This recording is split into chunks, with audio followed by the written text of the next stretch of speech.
계속해서 이스라엘 백성들이 앞으로 가나안 땅에 들어가서 하나님의 언약을 깨뜨리게 되었을 때 어떤 결과가 주어질 것인지에 대한 말씀을 살펴보고 있습니다.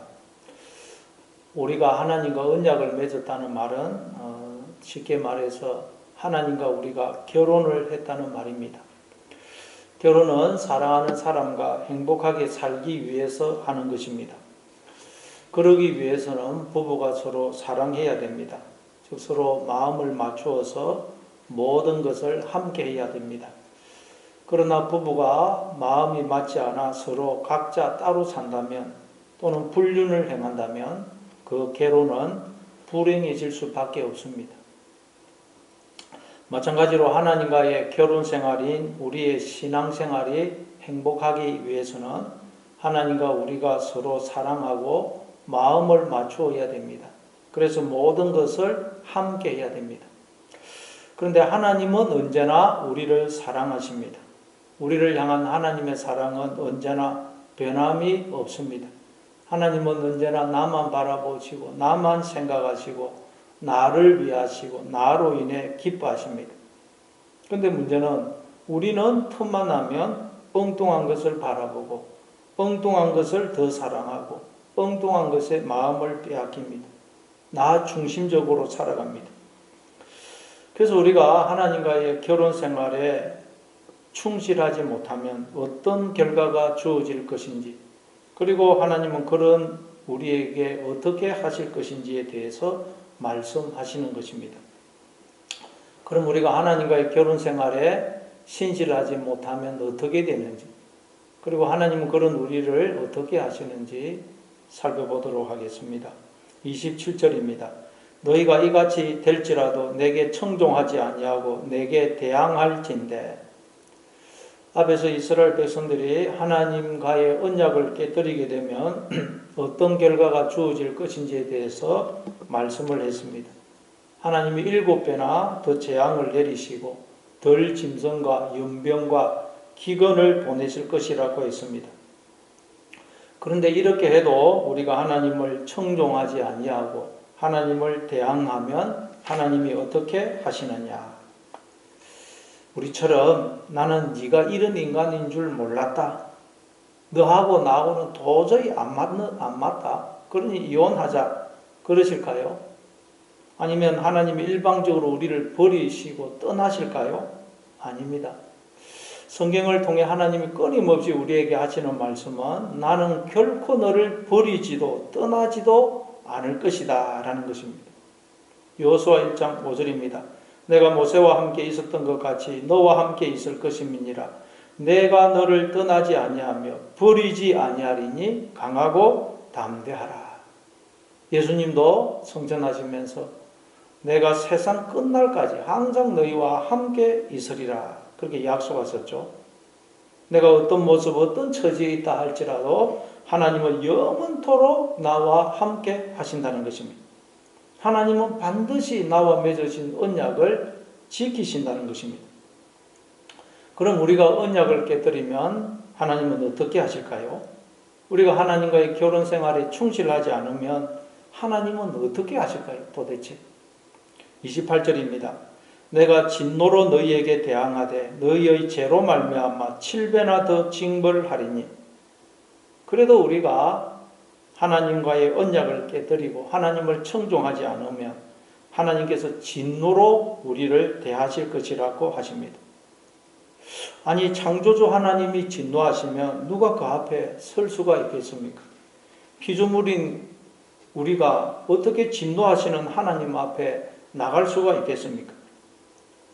그래서 요한계시록 6장 15절부터 17절에 보면 땅의 임금들과 왕족들과 장군들과 부자들과 강한 자들과 모든 종과 자유인이 굴과 산들의 바위 틈에 숨어 산들과 바위에게 말하되 우리 위에 떨어져 보좌에 앉으신 이의 얼굴에서와 그 어린 양의 진노에서 우리를 가리라. 그들의 진노에 큰 날이 이르렀으니 누가 능히 서리요 하더라. 그러면서 울부짖습니다. 왜냐하면 하나님의 진노 앞에 피조물은 능히 설 수가 없기 때문입니다. 이처럼 진노하시는 하나님은 우리가 가까이 다가가기에 두렵고 낯설고 또 함께 살기가 무섭습니다. 하나님이 진노하시면 우리가 그 하나님과 어떻게 함께 살 수가 있겠습니까? 그리고 사랑의 하나님과 진노하시는 이 하나님, 사랑의 하나님, 진노의 하나님, 이 두 하나님을 우리는 어떻게 조화롭게 이해해야 할지 알 수가 없습니다. 그런데 여러분, 우리가 알아야 될 것은 하나님이 진노하시는 대상은 엄밀하게 말하면 우리가 아니고 우리 속에 들어와서 우리를 속여 종노릇 시키고 사망으로 끌고 가는 우리 속에 있는 죄, 마귀, 옛사람입니다.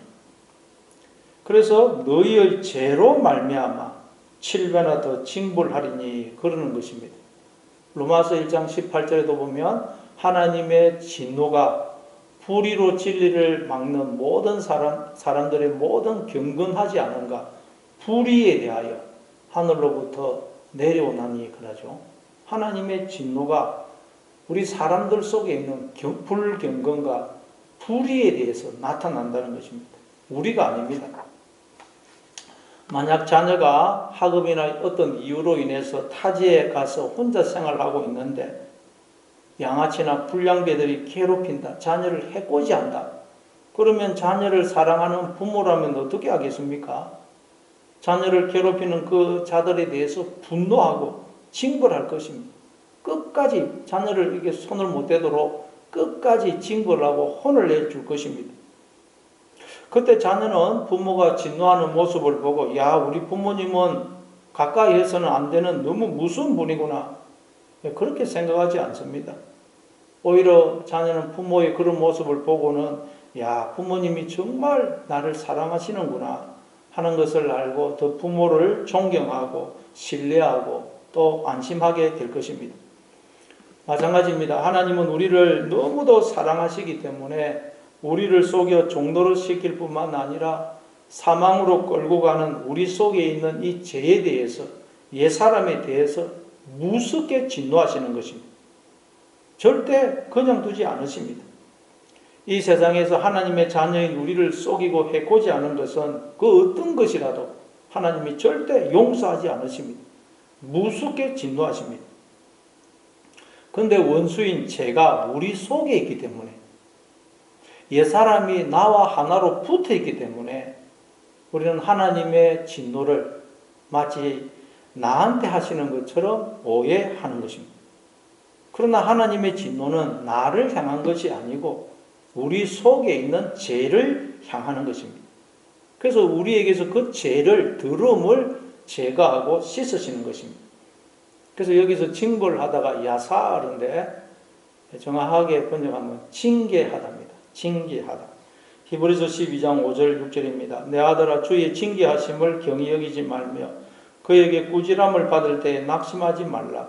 주께서 그 사랑하시는 자를 징계하시고 그가 받아들이시는 아들마다 채찍질 하심이라. 하나님은 우리가 사랑하시는 아들이기 때문에 우리를 징계하신다는 것입니다. 우리 속에 들어와서 우리를 속여 종노릇 시킬 뿐만 아니라 우리를 사망으로 끌고 가는, 우리를 망하게 하는 그 우리 속에 있는 죄와 더러움을 그냥 두지 않으시고 반드시 우리에게서 제거하시고 씻으신다는 거예요. 이게 하나님의 징계요 진노입니다. 어렸을 때 애들은 엄마가 씻어주면 웁니다. 아프기도 할 뿐만 아니라 엄마가 자기를 싫어해서 그러는 줄 알고 오해하기 때문입니다. 그러나 엄마는 자녀를 사랑하기 때문에 자녀를 씻어주는 것입니다. 하나님도 우리를 사랑하시기 때문에 우리를 더럽게 하고 망하게 하는 죄에 대해서 진노하시고 그 죄를 제거하고 씻으시는 것입니다. 그래야 우리가 하나님을 닮은 하나님의 자녀가 되어 하나님 나라를 상속받기 때문입니다. 이 하나님의 진노를 가장 생생하게 우리에게 보여주는 것이 바로 예수님의 십자가입니다. 겉으로 보면 예수님은 하나님으로부터 저주와 진노를 받아 죽으시는 것처럼 보입니다. 그러나 그건 하나님이 예수님을 새롭게 거듭나게 해서 하나님 보좌 우편에 앉히시기 위함이었습니다. 그러니까 알고 봤더니 하나님의 진노는 어떤 일이 있어도 우리를 포기하거나 버리시지 않고 우리를 반드시 하나님의 자녀로 양육해 내고야 마시는 하나님의 사랑인 것입니다. 그러니 하나님이 나에게 진노하시는 것처럼 나를 미워하시는 것처럼 느껴지십니까? 하나님이 나를 너무도 사랑하셔서 나에게 하나님 나라를 상속시키시려고, 나를 하나님 보좌 우편에 앉히시려고 나를 더럽게 하고 망하게 하는 모든 죄와 더러움을 나에게서 씻고 계시구나 하고 생각하고 소망 중에 기뻐하시기 바랍니다. 애들은 부모에게 야단을 맞아도 부모의 품으로 더 들어가지 않습니까? 마찬가지로 하나님의 진노랑 나를 결코 포기하지 않으시는 하나님의 사랑임을 알아 더 하나님의 품속으로 들어가시는 여러분 되시기를 바랍니다. 또 하나님은 어떻게 하신다고 그럽니까? 29절입니다. 너희가 아들의 살을 먹을 것이요 딸의 살을 먹을 것이며. 참 이 구절은 너무도 읽기 거북하고 끔찍한 말씀입니다. 우리가 하나님의 언약을 지키지 않으면 자녀의 살을 먹게 하실 것이라고 말씀합니다. 그러나 실제로 자녀의 살을 먹는 부모는 이 세상에 없습니다. 아무리 예수를 안 믿는 부모로 할지라도, 완악한 부모로 할지라도 그런 부모는 없습니다. 그럼 이건 무슨 의미일까요? 자녀는 내 자녀이기 이전에 하나님의 자녀입니다. 하나님께서 당신의 자녀를 잠시 나에게 맡기신 것입니다. 따라서 우리는 자녀에게 너의 진짜 아버지, 하늘 아버지는 하나님이야. 그러니 너는 하나님을 의지하고 경외하면서 살아야 돼 라고 가르쳐서 우리의 자녀를 하나님의 자녀로 길러야 됩니다. 그러나 우리가 하나님과의 언약을 깨뜨리면, 즉 하나님의 시각에서 자녀를 보지 못하면 우리는 자녀를 내 소유로, 내 자녀로 착각합니다. 그래서 우리의 자녀를 진짜 아버지, 하늘 아버지가 없는 고아로 만들게 됩니다. 하나님의 자녀가 아닌 마귀의 자녀로 만들게 됩니다. 그런데 우리가 이럴 때가 얼마나 많습니까? 우리의 자녀를 진짜 아버지이신 하나님을 알고 하나님을 경외하는 하나님의 자녀로 양육하는 데는 관심이 없고 그저 공부 잘해서 좋은 대학 가고 세상적으로 잘 사는 데에만 관심과 목적을 두고 자녀를 기르고 있지는 않습니까? 주일날에도 공부하라고 교회 보내지 않고 학원에 보내고 그러고 있지는 않습니까? 그게 바로 우리의 자녀를 고아로 마귀의 자녀로 만드는 것이고 그게 또한 자녀의 살을 먹는 것입니다. 또 30절입니다. 내가 너희의 산당들을 헐며 너희의 분향당들을 부수고 너희의 시체들을 부서진 우상들 위에 던지고 내 마음이 너희를 싫어할 것이며. 그래도 우리가 하나님과의 언약을 깨뜨리면 하나님께서 우리의 산당들을 허실 것이라고 말씀합니다. 산당이란 예루살렘 성전이 너무 멀어서 가까운 산 위에 세운 모조품 성전입니다. 그런데 이스라엘 백성들은 그 산당에서 하나님만 예배한 것이 아니고 가나안의 우상들도 섬기기 시작합니다. 그러다가 나중에는 그 산당들이 우상 숭배의 근거지가 됩니다. 그래서 하나님이 이 산당들을 허실 것이라고 하십니다.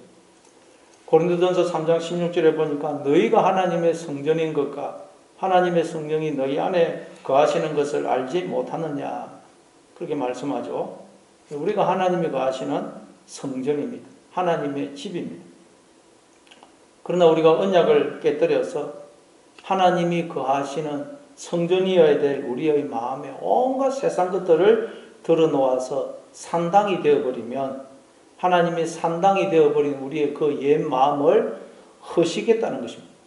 왜 허시겠습니까? 새 마음을 주시기 위해서입니다. 우리를 하나님이 거하시는 성전으로 새롭게 회복시켜주기 위해서입니다. 우리는 틈만 나면 산당을 짓습니다. 온갖 하나님이 계셔야 될 우리의 마음에 온갖 것들을 끌어들여서 산당이 됩니다. 옛 마음이 됩니다. 그래서 하나님이 계속해서 하나님 없는 우리의 마음이라는 산당을 허시는 것입니다. 그 말은 우리로 하여금 하나님 외에는 그 어떤 것도 내가 믿고 바라고 의지할 대상이 아니구나 하는 것을 깨닫게 하시는 것입니다.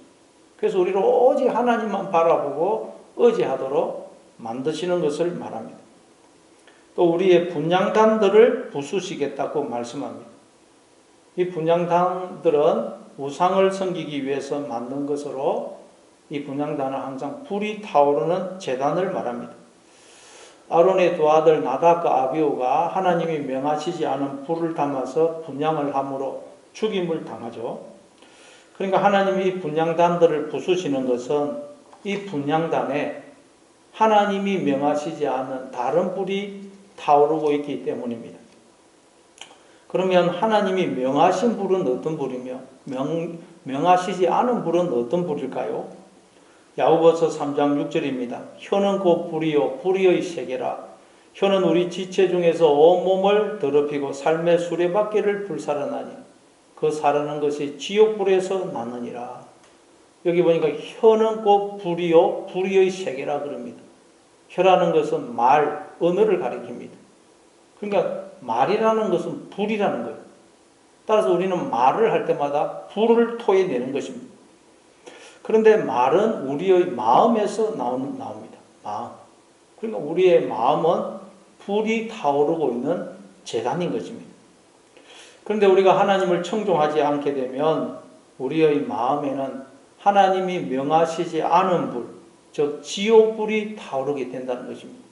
그래서 그 사르는 것이 지옥불에서 나느니라 그러는 것입니다. 원래 우리는 하나님이 우리 안에 불로 들어오심으로 우리의 마음 재단에는 생명의 불, 천국의 불이 타올랐습니다. 그런데 우리가 하나님을 몰아내고 스스로 자신의 주인이 머리가 되어서 하나님 없는 생각을 함으로써 우리가 생명의 불을 사망의 불로, 천국의 불을 지옥의 불로 바꿔버린 것입니다.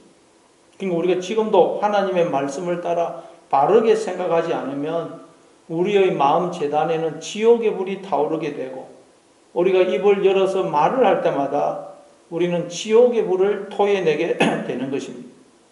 그래서 내가 그 불에 먼저 대응을 받아 상처를 입고 또 그 불을 토해내서 다른 사람도 상처를 받게 하고 죽게 만드는 것입니다. 그래서 하나님이 지옥의 불이 타오르고 있는 우리의 마음의 재단을 부수시겠다는 것입니다. 그 이유가 무엇이겠습니까? 우리의 마음을 다시 천국의 불, 생명의 불이 타오르는 재단으로 새롭게 회복시켜주기 위해서입니다. 그래서 우리는 인생을 통해서 지옥의 불이 타오르는 마음의 재단이 무너지는 경험을 하는 것입니다. 나의 잘못된 생각, 가치관, 세계관, 삶의 방식이 무너지는 경험을 하는 것입니다. 그래서 이제 하나님을 따라서 사는, 하나님의 다스림을 받아 사는 새로운 삶의 방식, 세계관, 가치관을 우리가 채택하게 되는 것입니다. 저 아브라함처럼 고향, 본토, 친척, 아비 집을 떠나 하나님이 보여주시는 땅으로 계속 떠나게 되는 것입니다. 하나님이 그렇게 하시겠다는 말씀입니다.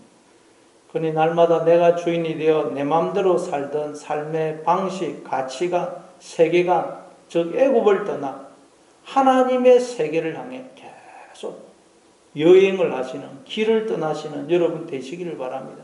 그래서 날마다 하나님의 세계가 더 분명하고 더 활짝 여러분 앞에 펼쳐지는 여러분의 삶이 되시기를 바랍니다.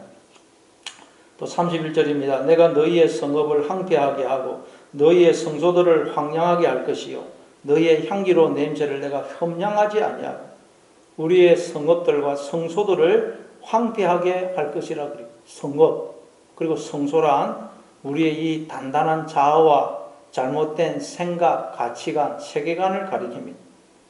그러니까 하나님은 잘못된 생각으로 똘똘 뭉쳐있는 우리의 그 단단한 자아를, 옛사람을 깨뜨리셔서 우리의 속사람을 새롭게 하고 강건케 하시겠다는 말씀입니다. 그게 우리의 인생입니다. 고린도후서 4장 16절입니다. 그러므로 우리가 낙심하지 아니하노니 우리의 그 사람은 낡아지나 우리의 속사람은 날라 새로워지도다. 그래서 우리는 이걸 알기 때문에 낙심하지 않는다는 거예요.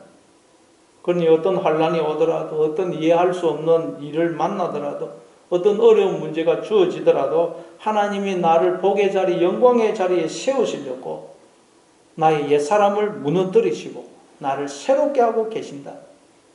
나를 흑암의 근세에서 하나님의 나라로 빛의 세계로 옮기고 계신다 하는 걸 기억하고 낙심하지 말고 오히려 소망을 가지고 강하고 담대하시는 여러분 되시기를 바랍니다. 32절입니다. 그 땅을 항모하게 하리니 거기 거주하는 너희의 원수들이 그것으로 말미암아 놀랄 것이며, 또한 우리가 하나님과의 언약을 깨뜨리면 땅을 항모하게 해서 그 땅에 거주하는 우리의 원수들로 놀라게 할 것이라고 하십니다. 그러니까 하나님의 땅을 항복케 하시는 목적은 뭐냐? 약속의 땅에 몰래 들어와서 거주하고 있는 우리의 원수들을 놀래게 해서 쫓아내기 위함입니다. 그럼 땅은 어떻게 하면 황폐해집니까?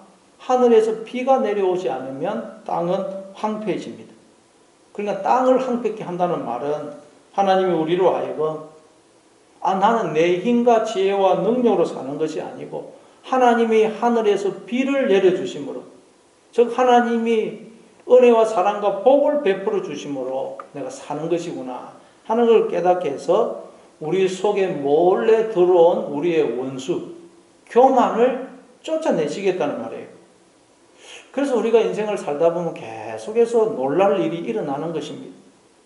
나는 아무것도 한 일이 없는데, 또는 내가 한 것에 비해 하나님이 너무도 크신 은혜와 복을 베풀어 주셔서 놀라고, 또 내가 아무리 노력하고 애를 써도 내 뜻대로 되지 않는 데서 놀라고, 우리 인생을 살다 보면 이런저런 이유로 계속 놀라게 됩니다. 근데 그 놀라게 하시는 목적이 뭐라고요? 내 속에 몰래 들어온 교만을 쫓아내기 위해서라는 거예요.